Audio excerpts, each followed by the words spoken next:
we're talking about my, I suppose my first real game for Canberra. Came straight out of high school, signed with the Raiders, got a chance to play in a first grade trial match. Yep. I played against the team and the players that we were playing against, 6 months earlier, playing for Cootamundra. Oh, wow. In first grade. So knew it was fine. In a tackle wrong, hurt my knee fairly badly. What part of your knee? So it was the anterior cruciate. Oh, the ACL. It didn't quite Snap. tear it. Yeah, and so it didn't need a reconstruction. Oh, lucky. But I still had to have 3 months out. Yeah. So, and that was the worst injury of my career. That's lucky. So it was lucky in a way. Certainly from that, confidence down. All this hype about me coming down there as a young bloke. So it took a while to get back from that. But at that stage we had Robert Finch was the football manager. Brett's dad.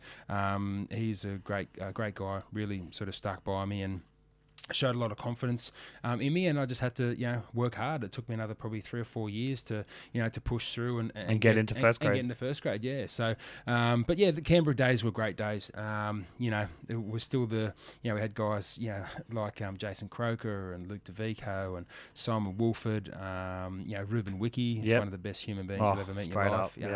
And so we had some great guys like that. Alan Tung is one of my best mates. He's one of the groomsmen at my wedding. And Tungy, he dived straight into first grade straight away. He did, such a good bloke. We came a few years later. I don't think I ever really performed at a first grade level, although I made my debut there.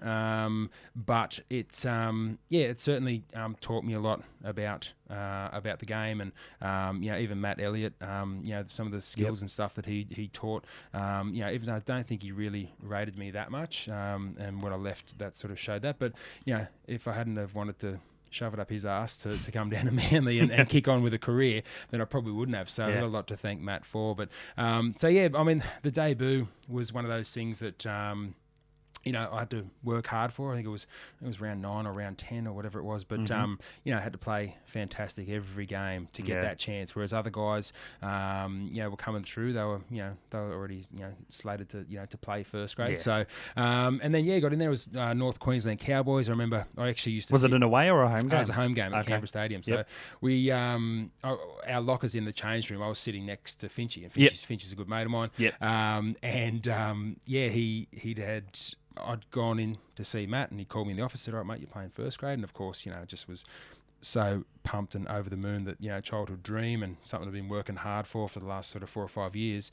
Came back in and sat down, and Finchy's like, "So what are you doing?" And I said, "Yeah, I'm playing." And then Finchy being Finchy, yelled and yahooed, and all the boys come and said congratulations and things like that. So it was really good. And I remember, I remember the step from say 19s or flag up to reserve grade. I thought was massive. The first time the I did pace it. and all that. The pace. But the step from reserve grade to first grade was just phenomenal. And we played the Cowboys. Did you get the win? We got the win. Hey, we did, good. Which is good. So we kicked off on a good note, which was nice. So I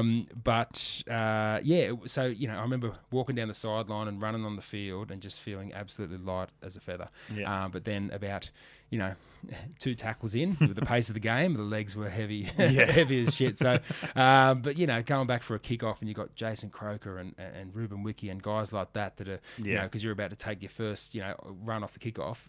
That was pumped. That's something that I'll never forget. Especially Toots. Toots is such a good bloke. Just don't get caught drinking with him because Jesus, he can drink. But guys like that, you respected.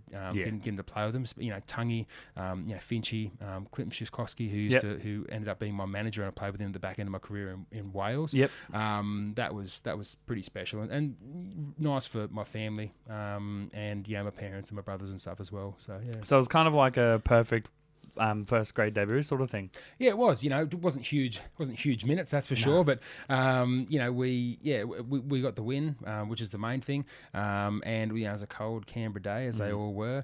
And I played. I think it was 7 games that I'd played in the whole time that I was in Canberra. So we went from 2002 played at 5, I think it was. Okay. 2003 played none. Okay. We won the reserve grade grand final. Hey, so technically you won a grand final. Technically, we won a grand final. And our reserve grade team used to pretty much beat our first grade team. It was a gun team. Yeah. We had Mick Monaghan, Mick Wayman, those guys coming back into it too.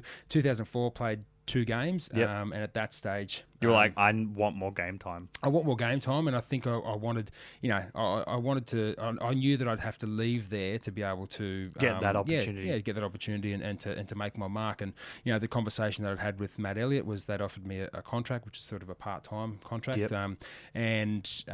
He had said to me at that stage that we see you as a reserve grade player that'll play a few games here and there, Like first fill in grade, sort of thing. Yeah, basically, But you're like, I kind of know my worth a little bit. Yeah. And I sort of said to him, well, mate, obviously I disagree. Went away. But it wasn't a F you. It was hey, no. this is what we can offer. Yeah. If you want to look elsewhere, go for it. Absolutely, yeah. And so they'd offered me a contract, and I actually went. My then girlfriend, who's now my wife, had gone overseas on a working holiday with a friend. She'd been gone for about 9 or 10 months. So I went across there just to meet with her, and we just sort of left it with my manager at the time to to suss out a few options. When you talk to Peter Peters with the story about I was standing at the Trevi Fountain in Rome when I got the call from Zorba, the Greek, about Manly, and obviously Les Boyd. So Boydie was I know coach. Boydie. Yep. Yeah, he's my coach in Cootamundra for first grade. Wow. Okay. Yep. So you would have known him, and obviously he's a Manly legend as well. Yeah, that's right. And so he obviously good mates with Crusher and Des. So we had the chat. I just said, yep, I'm keen. I want to play game time. I don't care. Left there and came down to Manly for. It was $250 a week for 10 weeks over pre-season. That's not bad. It was all right just to sort of train, and then got a job at the Leagues Club. Yep. And then just basically have to prove yourself. And I thought, well, I don't care. I've got nothing to lose. Yep. That's what I want to do. So got down there, and then linked up with Michael Monaghan because he was there the year beforehand. He was, and that was part of the plan. I guess that would have helped as well. I went with his manager as well because I knew they had the links there. So knew Mick, and knew a couple of the boys down there. And funnily enough, the first bloke that walked up to training when I got there was Hopper, and I was thinking, geez, and Hopper's a good bloke. I mean, he's a lunatic, but he's a good bloke, And he just started passing the ball. Mate, it was good, And I remember all that time because I worked at the Leagues Club, but we lived just around the corner in Gulliver Street, which is near Brookvale Oval. So, I'd finish on the door, working there, pulling beers or whatever, then walking across there at 2 a.m. to get home, to sleep for a couple of hours, and then get up at 6 and get to training and get flogged. So, but all that time was actually a good thing because I got to look at Brookvale Oval and thought, right, well, I want to make sure that I play first grade there. So, and you played 93, I think, games for Manly. Obviously, some were away games, but one of the most memorable would have been the 2008 grand final. Yeah. What was that like? First of all, winning a grand final in like the highest scoring type of grand final, 40-0. What was that like? That was amazing. And the funny thing was that that game ended up being my 100th first game. So that's even better. So that was pretty cool. And I guess the year before we'd been flogged, so that they got the record. But then again, sorry, but yes, they won on the day, but they didn't win. That's true. I mean, they've had it stripped from them, and people. I remember Glenn Hall and I were actually when we were in England when they had that stripped off, and we called Des and said, "Listen, we don't want the rings. We just want Mad Monday again." But anyway, he had a bit of a laugh. But I mean, it was awesome, and I think that whenever I think back to that grand final, it's more so even at 12, 18. 20-0, when you had the likes of Inglis. Well, you guys didn't start really putting points on until the second half. That's right. So, we knew that if they scored 2 quick tries, they were back in it. So we were always on edge. But then finally they started to flow, and we knew that we'd had them. I was going to say, when did you personally think, or the team sort of realised, right, we've got this one? Like, at what score point did you guys think, okay, we got this? Do you know what? It was probably when it hit into the 30s. It's like, well, they can't come back, and we knew we were playing well defensively. It was almost like you were scoring tries for fun by the end of it. Yeah, by the end of it. When you look at, when Beaver came back on, or Kitey and offload, Steve Bell getting that pass from Snake. I mean, there was so many great tries in there. And Robbo getting 3. I had a beer with him. Actually, we had Josh Perry's 40th a couple of weeks back. So we went up to that, and Robbo, and I call him 3-try hero. So he doesn't like that. But it was amazing. And you know what, Robbo and I, so the link there, he was at Canberra when I was there as well. Mm-hmm. We both, I had a job, worked part-time at the Canberra Institute of Technology, just in admin, and Robbo was my trainee. But there was weekends where we both played first grade, so we'd have to shut the office down. And lucky the office manager or the dean of that campus was a good bloke, and so he just go, "Okay, boys, off you go, just go to training," which was good. So, but mate, honestly, that when you look back on it now, and it gets better and better as as time goes on. Yeah. You know, there's been a couple of times over the last couple of years where I thought, you know, if halftime hadn't have come in a couple of those games, that it would have been pushing it, you know. Yeah. But no one's got there yet. It's you know, come close last year with Melbourne, you know, with that halftime score. I was like, shit. Absolutely, yeah. And the same. I think it was it maybe 2016. No, 2016 was Cronulla, wasn't it? Yeah. Yeah, but there was another 2017 maybe, Storm Cowboys? Storm Cowboys, it could have been. And, you know, where Storm all bloody in all of these. all the time. But, you know, it's one of those great things we look back on now and, you know, so many good mates out of it. And for Manly fans as well, you know, they just absolutely love that, and 40-0 will always be... honestly, always like, I'm personally not a Manly fan, but I'm even more not a Storm fan. So that makes perfect sense. So, you know, so to see that grand final, it's like... Yeah, I'm okay with that. And obviously, speaking of grand finals, from the modern era, from 98 until now, minus 40-0, what are your top 3 grand finals? Oh, I mean, 2005, when the Tigers won. Yep. Toddy Payton's a good mate of mine. Oh, he's a really good bloke, yeah. Great fella, Toddy. So he was at Canberra with us as well. I just remember, I remember watching that and thinking, that a great mate who'd left Canberra, and Toddy was a halfback stuck in the front row of his body basically. Yeah. But that was an unbelievable grand final. I enjoyed the Cronulla grand final 2016 as well, seeing them come back and they played out their skin that year. Played out of their skin, you know. And Paul Gallen, you know, I've got a lot of respect for Gal. I think he's a great guy. I think he's been a great, or you'd hate him because you're a Queenslander, but minus the state of origin, he was an all right guy on the field minus origin. I understand that completely too. And mate, there's just been so many. When you look back into, and even some of Manly's, you know, I've got good fond memories of, you know, like the 96, 97 grand final as a kid. Yep. Watching those ones, you know, never, even dreamed of winning one, let alone one for the Seagulls. But the games and the competition's getting closer and closer and tighter in terms of the teams and, you know, the spread of the talent. Although the Roosters seem to sign everyone still, but you know, we all know what goes on there. But you know, I think that it's great. It's great for the game. The game's not what it used to be. I don't think. I think some of the rules that they've brought in have been really good because it is. Agreed. It really was getting too stagnant and too slow, too stop-start. Absolutely. You know, look at when we played in grand finals in 2007 and 2008. Was the last grand final before 2 refs? Yeah, that's true. Yep. And I watched it and I'm like, oh, mate. Yeah. So good. Yeah. And you know, the refs are so heavily scrutinised these days. But I do feel that, a lot of the things that they've done in terms of the 6 again rules and stuff like that, I think it quickens the game up. Doesn't it? Yeah. I think it's good. I think, you know, the big boys in the middle have got to be really fit, which they are these days as well. But they're crazy fit compared to like early 2000s sort of thing. Absolutely, where you could just run on and off, and, you know, there's no dramas. It was 12 substitutes, but I mean, it's I think they're doing the right things for the product and to see it, you know, move on. I think Peter V'landys has done a great job since. He really does. Saint Peter V'landys, as they all say. That's exactly right. And obviously, you mentioned being a kid and watching the footy. What team did you follow growing up? I followed the Knights. So before we moved to Cootamundra, my dad was a police officer in Mayfield. So we lived up near Lemon Tree Passage. So when he got out of the police, mum and dad brought a pub, and so we moved to Cooter. And funny thing, I called Cootamundra home, but I was only probably there for probably 7 or 8 years before I'd, you know, finished high school and then moved down to Canberra and signed with the Raiders. So, love the Knights, the Chief, Mark Sargent, Tony Butterfield. I've got Tony coming on in a few months, probably about a month or two, so that should be a good chat. Yeah.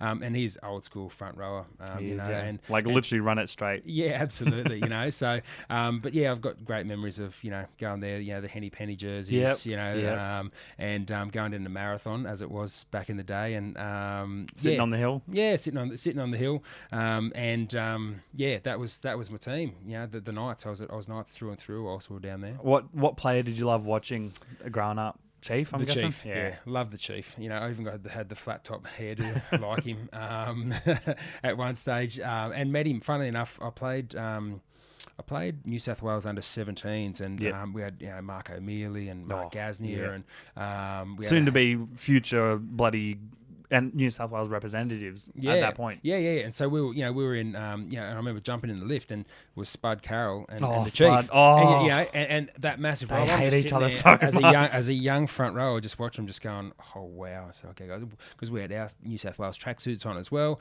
So it was a massive thrill. But, but they were, and the tussles that they used to have were just legendary, just they really hard and went for each other, get over the top of They your opposite still hate number. each other to this day. I think they get on with a couple of the ads, but it's funny when you talk to because obviously the work that I do with the Golden Eagles now, you talk to Terry Randall and he said that him and Ray Price have he said we've spoken and whatever, but deep down Les Boyd and Daryl Broman do not talk either. No, don't. Yeah. Well, Boydie once said to me that he said no one had even heard of him till Boydie broke his jaw, but the big man's a great guy. Oh, he's I've a met him top too. bloke. Top bloke, I've interviewed both and agreed. Like it definitely there's some bad blood from Daryl's side, obviously, because he was a shoey for an Aussie jersey that year, and and Les has said he's come out and apologised and all that jazz, done all he could, but there's still that they won't talk to each other if they have to. Yes, that's right. And so these things with they. But that's how it happens. That's how it goes, and especially back in that day and age. But there was some great tussles back in the day between those sorts of guys. For sure. And what sort of player did you maybe have beef with during your career? I never really had too much beef. Steve Simpson and I, funnily enough, just used to find ourselves running into each other. And Simo was, and because obviously he was mates with Ben Kennedy when BK was there. I remember 2006 we played them down at Marathon, or whatever it was called. And we just, it was one of those things, we just try and find each other and we just bit of niggle and but it was a bit of fun though. Yeah, it was good. Like, run at me. Absolutely. And we just belted the shit out of each other. But again, beers after. Yeah. But and another guy that I had a ton of respect for, obviously, New South Wales representative, Australian representative, and according to BK, a great bloke. But for some reason, and BK started at the Raiders. Yeah, he did. So BK was there when I first got there. Yeah, with hair. With hair, and then moved on. But BK he was a great guy. He's a great leader for Manly, and he's the only guy that I think I've seen actually tell Des what to do, because we came in one day from a victory, and he's like, "Where's the beers?" And is that what BK said? Yeah, anyway, no. And Des went, no, we can't have beers after the game. And he's just said, there'll be fucking beers in here next weekend. I'll tell you that much. Anyway, next weekend, there was beers in the shed, So wow. He used to love, that's the thing. He'd play his ass off and he'd come back and love he'd want a beer afterwards. Absolutely. Yeah. It's everything you need. There's carbs, it's cold, it's, it's refreshing. But your post-match drink food. Oh, but then, you got to have a chocolate milkshake and a sandwich and a wrap and a high-protein bar and just give us a beer. You'll be right. Yeah. And speaking of, your on-field times, what was the best sledge that you'd heard in passing, and also what was the funniest sledge that, someone said to you if you had one? I see, funny enough, the best sledge I ever had came from, I think it must have been probably an 8 or 10-year-old kid. And it was my first game for the Crusaders when I moved over to England to play in the Super League. And we were playing Salford, which is the middle of Manchester, the Willows ground, which is... It's an old shithole in the middle of Manchester. The sheds, you'd have to... We were sitting around. They were tiny. It was freezing cold. The opposition players would be walking through, in and out, past you so you could see. And I was like, this isn't... I just came from ANZ professionalism. Stadium. Yeah. So that was quite a laugh. But I'm sitting behind the post for a kickoff, and I heard this thick Salford accent. Yeah. Hey Bryant, you CUNT. He goes, hope you don't fucking drop it. Anyway, I turned around and was absolutely pissing myself laughing, Adam Peake was playing for that, so I'm trying to say, Peaky, did you hear this? Like having a giggle. Anyway, next thing the ball's kicked off, I caught it and ran. But that was probably the best one that I'd had. That was almost like Adam Doohy with the whole, you got to compensate. Yes. Oh, mate, so that was quite, but that one sticks in my mind.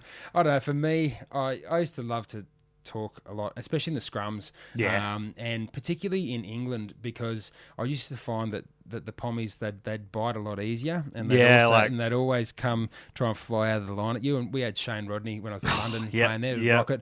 Really played with him at Manly, didn't you? Yes. Yep. No, he came the year after. That's right. But then he and Michael Robertson and a few other guys came to London. But Rocket was really smart, but he's also really quiet. So he'd just watch me in the scrum and listen, and then he'd know, because I'd always pick out the edge back row on his thing and give a little bit of cheek. And as soon as it had come, he'd see me giving him a mouthful, and he'd come flying in, and I'd just give Rocket a short ball, and away he'd go. And they'd only do it once or twice before they realise. What's a memorable one that you remember? Like, what is like when you look back on it, you're like, fuck yeah, that was a good bloody sledge. Oh God, I mean.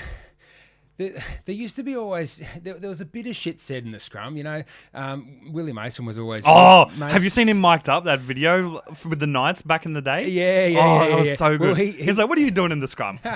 But he was over in England. He went for Hull KR. Yeah, he did. Yeah, and we played the Crusaders there the first game, and I was telling the boys, I said, "Listen, we've got to get up. We've got to hit him early. If he gets his legs going, if he starts anyway." It was like he had the 6 on his back. He was just throwing cutout balls, and we couldn't shut him up. But he was just spraying a lot of us. But some guys are good at the chat, and others just send it. Like Beaver. You got to be able to back up the gift of the gab. Oh, absolutely, you got to do it. But someone like Beaver never gave a sledge in his life. He just scored tries on you all day. So without even his actions didn't warrant needing the sledge. I know. He's an asshole. That one. Oh, like honestly, straight up. And what, as we know, he's a Manly legend. He literally would score tries. I think he scored the most tries of any second rower in history. Every forward in history, 180. Yeah. So he... and that's not counting his Super League tries either. Yeah, that's true. Yep. So, he was, I mean... I've had, like, in terms of, best players and stuff like that, Beaver 100% is up there. He could just find a try, and he was turning, young, guys half his age almost when we were in England and he was in France, turn them inside out, just the smarts and stuff that he's had. He's one of those blokes, similar to like Jamie Lyon as well. Yep. Picks up a golf club and can swing it, and he's a gun. Pick up a tennis racket, cricket bat, whatever. He's one of those assholes that can just do everything. Yeah. So, and he's one. Shout out to Jamie Lyon. He's one of my best mates. Well, yeah, Killer as well. Yeah. So, he could always find the try line, Beaver. That's for sure. Oh, I can imagine. And so we've just covered funniest sledge, best sledge. Obviously, you started up or founded the Golden Eagles. What was that like? Where was the inspiration from that? And what are you guys doing for 2021? Yeah, for sure. So Josh Perry and I, we retired the same year. Josh was playing at St Helens, so we came back here with the finish of 2013. Yep.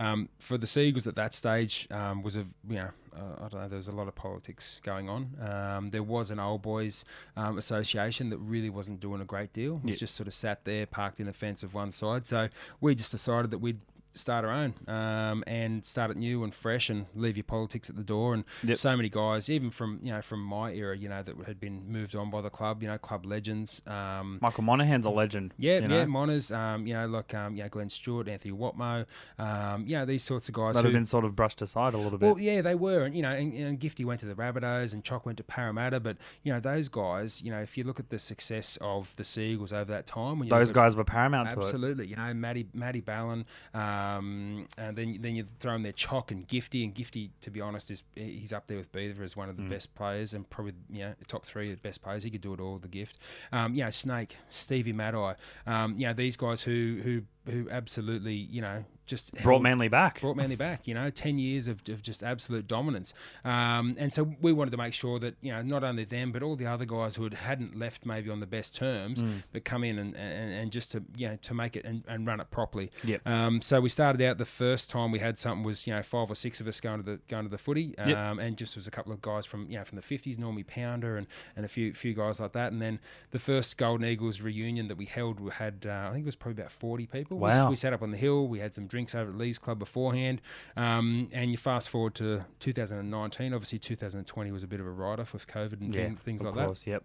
We had 180. Wow. Which is awesome. So we've got probably 400 members now. Wow. We're constantly tracking you guys down. I was just actually talking to Maxie Brown. Maxie was there in our 72 grand final. Yeah, he was. Team. Yep. Silvertails. Yep. So all these older guys, and the way that I see it is that the younger guys, I mean, when you step on the footy field as a young guy, the older blokes look after you. That's the way it goes. So when I started playing for Manly, I had guys like BK, and if one Beaver, these sorts of guys, that if someone from the other team tried to stand over me, BK would be straight in, because the older blokes look after the younger blokes. Exactly. Whereas when you retire, I think that the younger blokes need to look after the older blokes, because it's a mark of respect in the fact that They looked after you, so now you look after them. And they paved the way for us to be able to earn a decent and wage have out that of it, opportunity. and then as it flows on, and those guys weren't on a quarter of what we were, and they were literally day job. And we weren't on a quarter of what the guys are on now. But in saying that, they paved the way for us to do that. So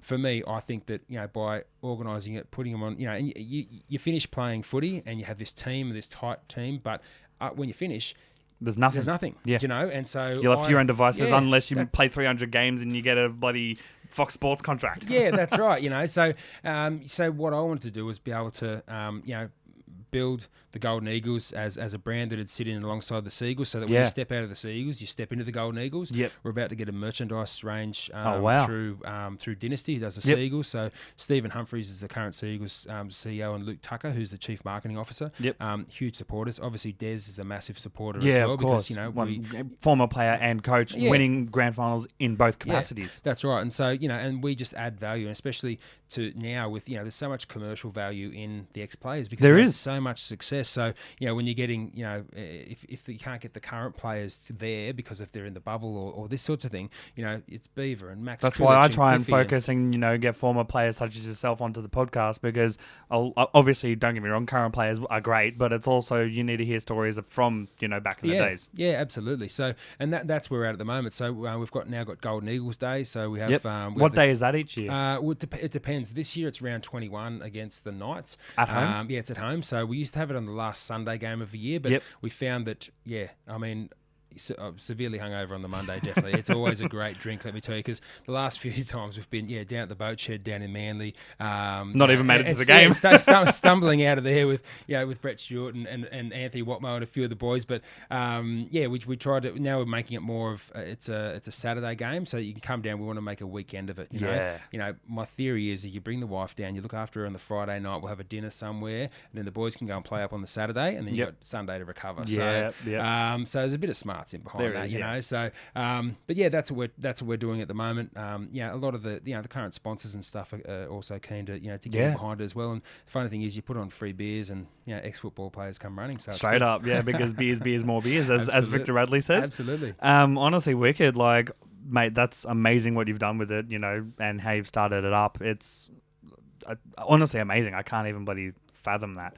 Now, 2021 Manly in general. So we've just obviously had the last week of trials, and obviously Manly did go down to the Tigers. Don't get me wrong, obviously there's some players not in and all that. I mean, Ben Trebojevic had a blinder regardless of the loss. What are your thoughts going into the 2021 season for Manly? I'm quietly confident. I think I think having Foz back is Kieran Foran back is really good, especially with DCE as well. Yeah, absolutely. And I think that what happens when the culture that Manly's so revered for came because it was passed down from the players year to year, and you look at those guys like your Brett Stewarts, your Glenn Stewarts, Anthony Watmo. Brett and Glenn helped really mould Jake and Tom. They did, So now when you clear those guys out as had happened, you really there's no one left to pass that down to. So when you've got guys like Foz and Cherry, and then also Jake in there as well, they can help rebuild that. You've added a couple of really good acquisitions in Josh Alloway, Andrew Davey. I thought they played well. I think they're really good. And they had some extra, some work ethic in the middle. Josh is a Manly junior. So. Yeah, right. Okay, well, I didn't know that, but that's awesome. So he's back home, you could say. Yeah, that's right, which is great. So, and I think that young guys like Josh Schuster, they can really learn a lot off Foz and stuff because Foz is one of the toughest guys on the football field I've ever seen. He the way that he hits people, and that's how he gets his injuries because he just doesn't he doesn't hold back. That's exactly right. And he'd have to play a dead set 10 out of 10 every game for the Dogs, especially the last couple of years, to make them even competitive.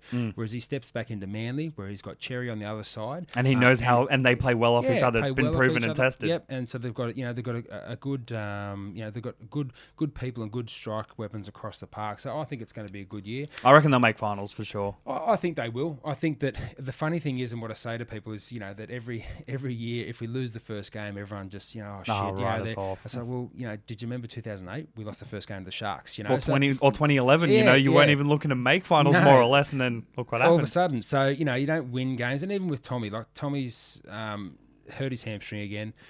he's still a kid. He's still growing, and he'll get that right. And he's the team's, I reckon 30 to 40% better team with him in it. But, Morgan Harper was good at fullback the other day. We've got some depth now in the outside backs with Saab and that sort of guys coming across. So I think it'll be good. I know that Des, and 2020 was a year that, it was a year. Yeah, it was a Let's year. put it that way. It was, definitely. And when you look at the game against the Raiders, which is probably the greatest win, but also, we lost some players that game, Yeah, you did. So it was good and bad, but I think we'll go well. And if we're there or thereabouts, as long as we make the 8. I reckon definitely you guys are smoking for the 8. I don't know what position in the 8, but you'll make the 8. Yep. So and I know that they've been getting absolutely flogged, which is a good thing, because, it sort of, brings everyone back in and gets that work ethic going, which is the first thing that Des sort of, stamped in when he came back, and he, he's meticulous in the way that he goes about it, and I know that firsthand, and, I know that, I know obviously Chad Randall's his assistant. Chad's a good mate of mine,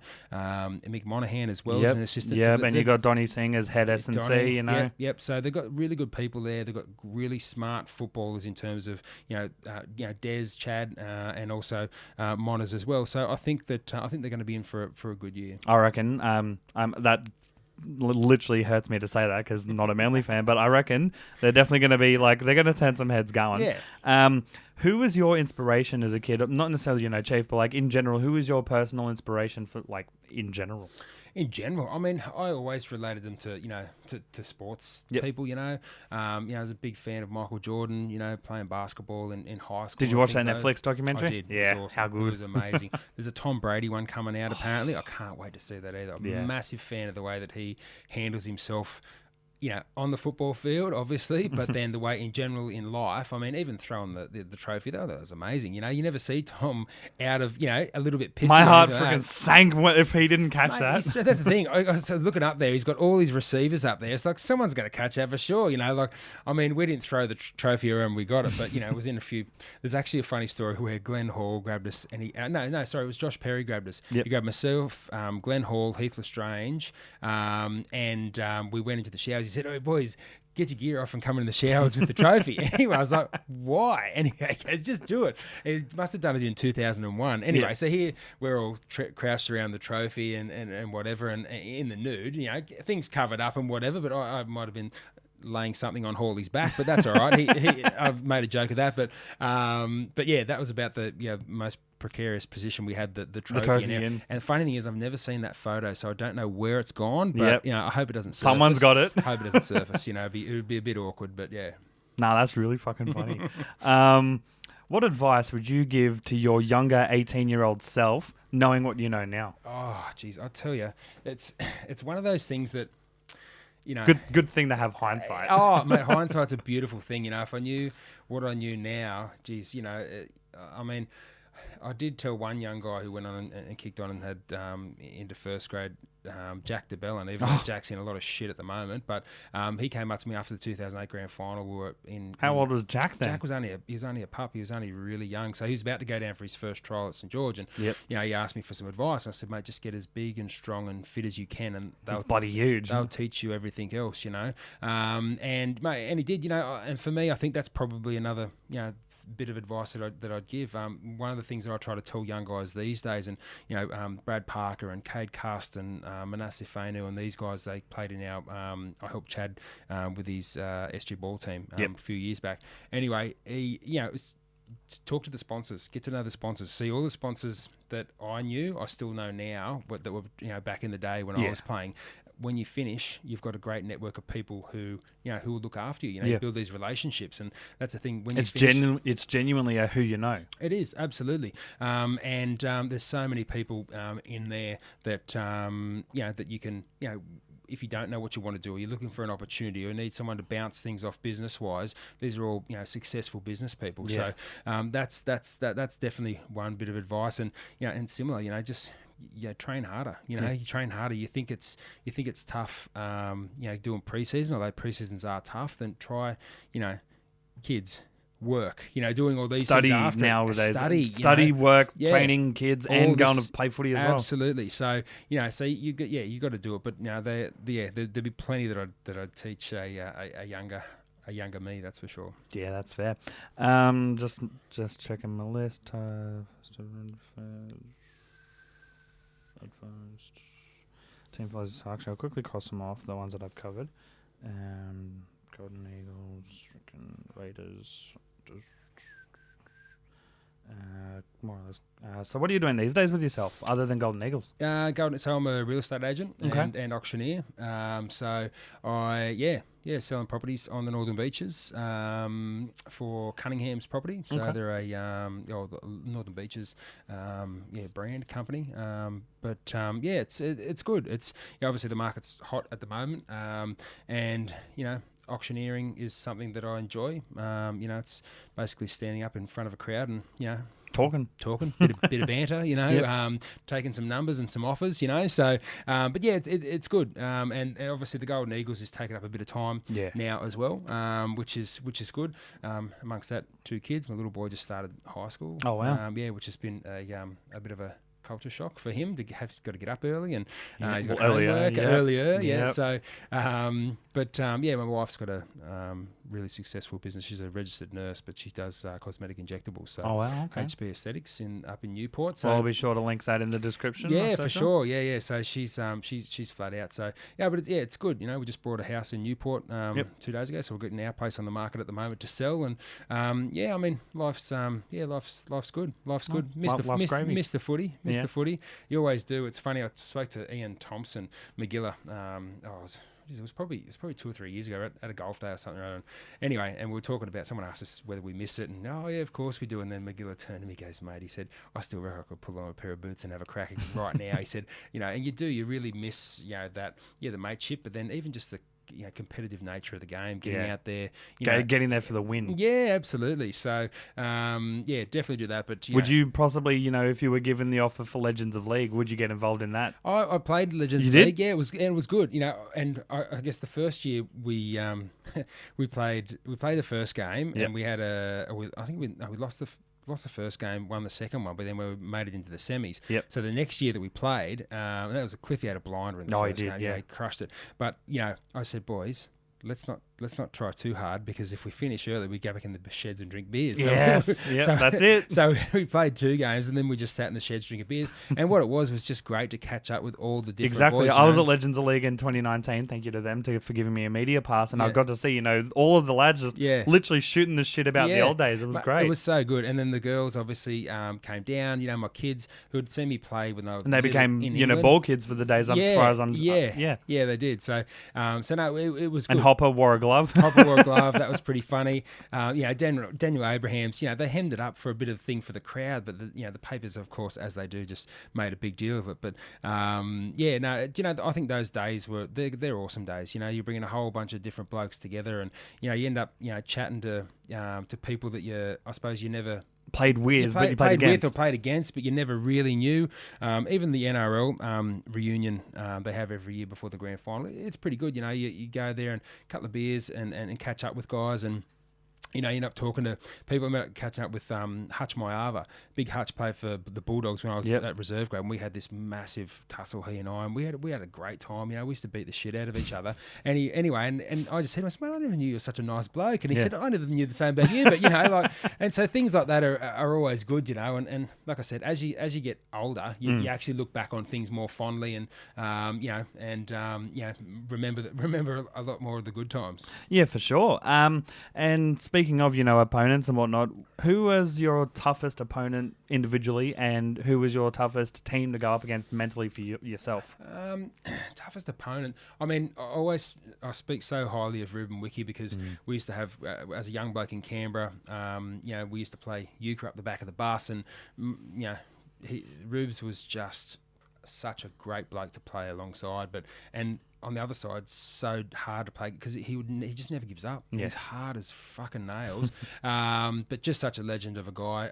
Petro Sivanasiva, softest bloke outside of footy, like loveliest bloke, but on the field, white line fever. Loveliest bloke, and just a monster of a human being. I had a couple of times where gave a little bit too much cheek to him, and but you didn't see me ever run straight at him. That's for bloody sure, because he'd sit me on my ass. In terms of team, I mean, the rivalry we had with the Storm always meant that was the games on the calendar that we'd look up to. You know, going back to 2008, I think they beat us at Brookvale. I think it might have been by 4 points, but when we look back at the tape, and that was when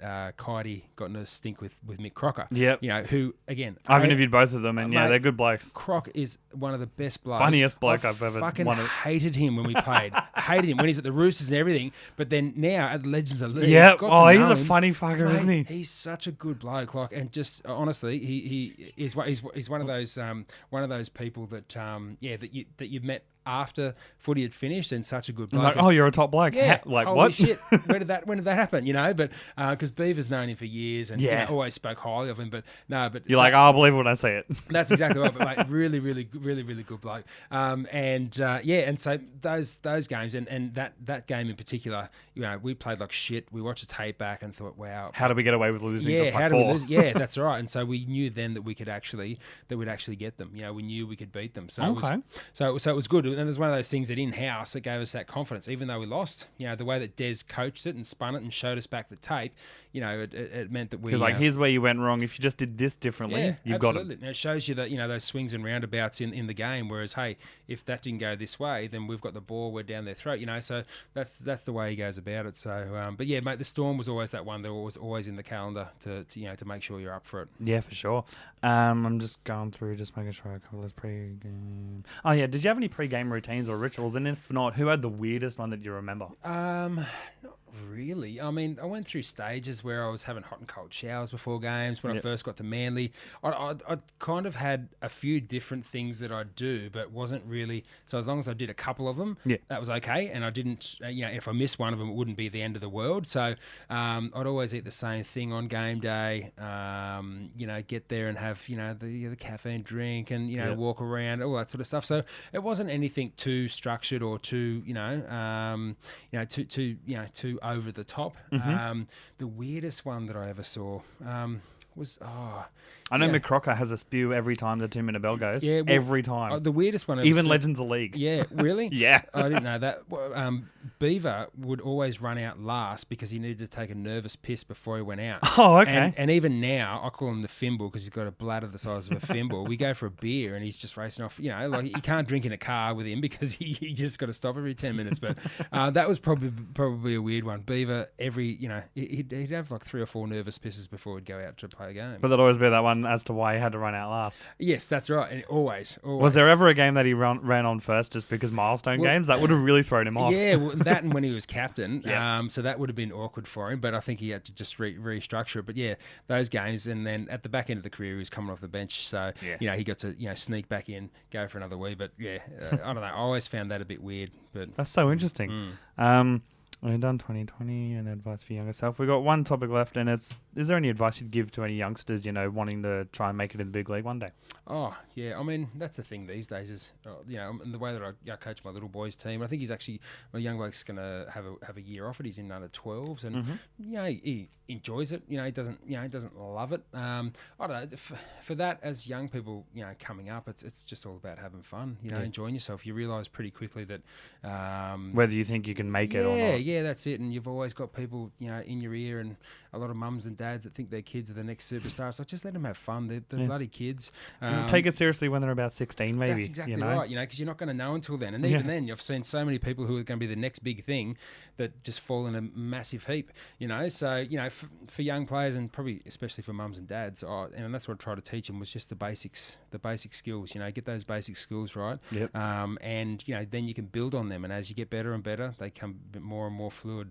So, but I just think footy for me was always about fun. I loved playing it when I was a kid, and even loved playing it right until the very end. There's times in there when it's a career and you sort of fall out of probably enjoying it as much. But certainly at the end of my career, I loved playing it, and certainly miss it.